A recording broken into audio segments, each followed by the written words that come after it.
I am Maria Makarova. Currently, I run a nonprofit in Mexico called Mentoralia with an objective of getting girls to try out this mostly programming and design of mobile apps so they can try it out in an all-girls program called Technovation Girls, which is an international program.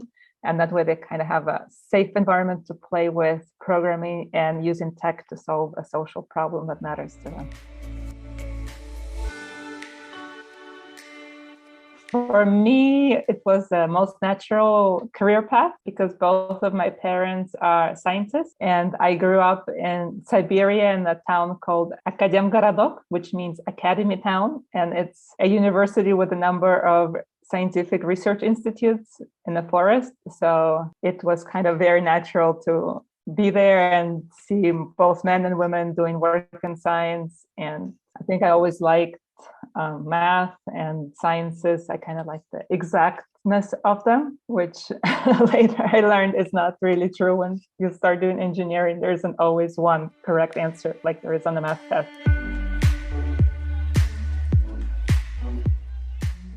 I started an undergraduate in University of Illinois Urbana-Champaign. I started as a engineering physics major. But then after going to a career fair, I found out that everybody wanted engineers, and my roommate was an electrical engineer, and I had other friends who were electrical engineers. So I switched to electrical engineering.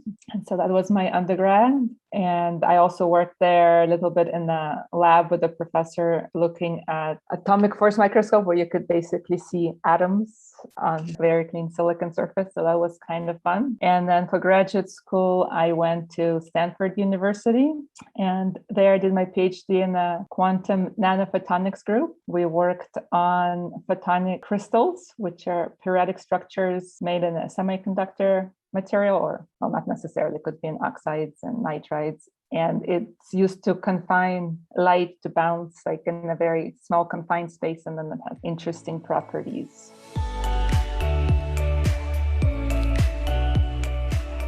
With my programs, honestly, I don't use that much of my engineering skills that I learned in school because it's more kind of organizing, motivating, doing little coding workshops. But I think that one of the things you do learn, especially in graduate school, is how to manage your own time, how to plan for things you want to get done independently. And so kind of helps you develop those skills, and also how to reach out to other people to help you with what you're doing. I think it definitely kind of provided the motivation. I think not necessarily so much in graduate school and undergraduate. I really didn't seem to care much about being one of the few girls in those classes. But there was a brief period when I taught in high school here, and I just realized girls don't even see these careers as options for them because it's just culturally portrayed as career for men, and so they don't even explore them. So then I already knew about the Technovation program, and I decided, why not start it in Mexico and give a program to girls that's only for girls? So then they say, oh yes, this is for girls because it's only for girls.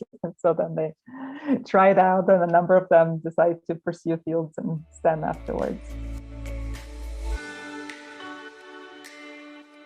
The most rewarding aspects is seeing how participants kind of develop confidence, both like in themselves and also themselves as programmers or leaders, and also design pretty awesome solutions for solving problems. So it's really kind of seeing the impact it has on the lives of our participants and maybe even mentors, because it's a program that starts with brainstorming of problems, and at the end they have a working prototype of an application that solves a community problem. And I think the biggest thing for me is that it really helps develop confidence, and so then they're more likely to pursue their interests and do more awesome things.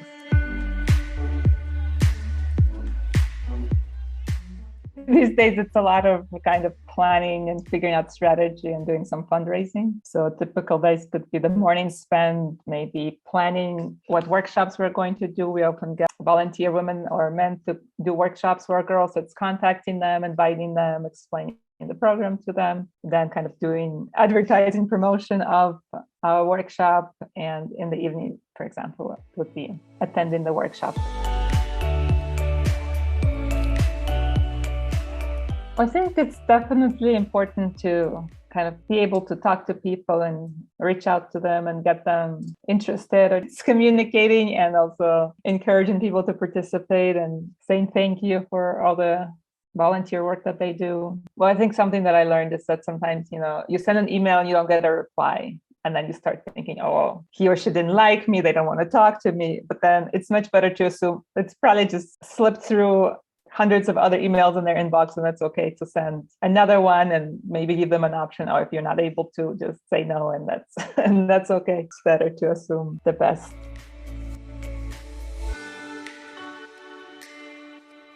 I think kind of try to see what's really out there, talk to people, and especially in specific fields you might be interested in, to see what it's like. Don't be afraid to reach out to somebody through your personal network or even through your teachers or online and ask them what it's like to work in the area you're interested in. STEM is very applicable to almost anything, so it helps you develop kind of a mindset, a thinking framework that can be applied in anything you end up doing. I think plenty of people study one thing and do something else. I think there also have seen people, for example, in tech who studied to be something else, and then they ended up working in a tech company and they're like, oh, I like this better. So then they specialize in something else. I think maybe also don't stress out too much about your exact career right now. Just kind of keep an open mind.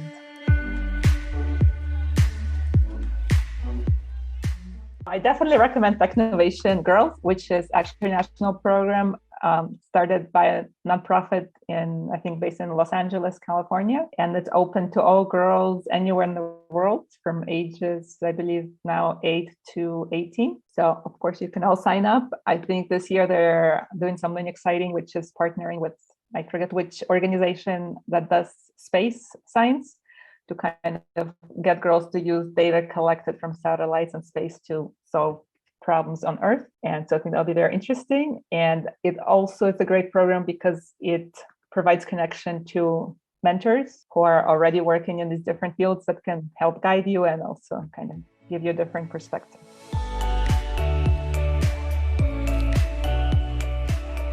I think it's important for a number of reasons. It could be something very personal, like just because you don't see more women in STEM doesn't mean you shouldn't go into the field because you're a woman and you feel maybe a little uncomfortable. I think I want to change that. So that's not a barrier. They always say diversity makes better solutions for any problem. So it's very important to have women, minorities, people from kind of different backgrounds to be present in STEM, because they might be thinking, in different ways from, say, the men who currently dominate the STEM fields. So they'll provide different perspective, maybe apply STEM to different problems and solve it. So I think it is super important to have diversity just for that. And I think also there's like economic reasons, especially say in Mexico, where it's very common for girls to just marry and be supported by their husband. But then if it's not a good relationship, it's kind of good to have choices. And I think in STEM, you can have a good career that pays the bills and you can support your family and not be dependent on anybody. I've been doing this for 7 years and every year has been different.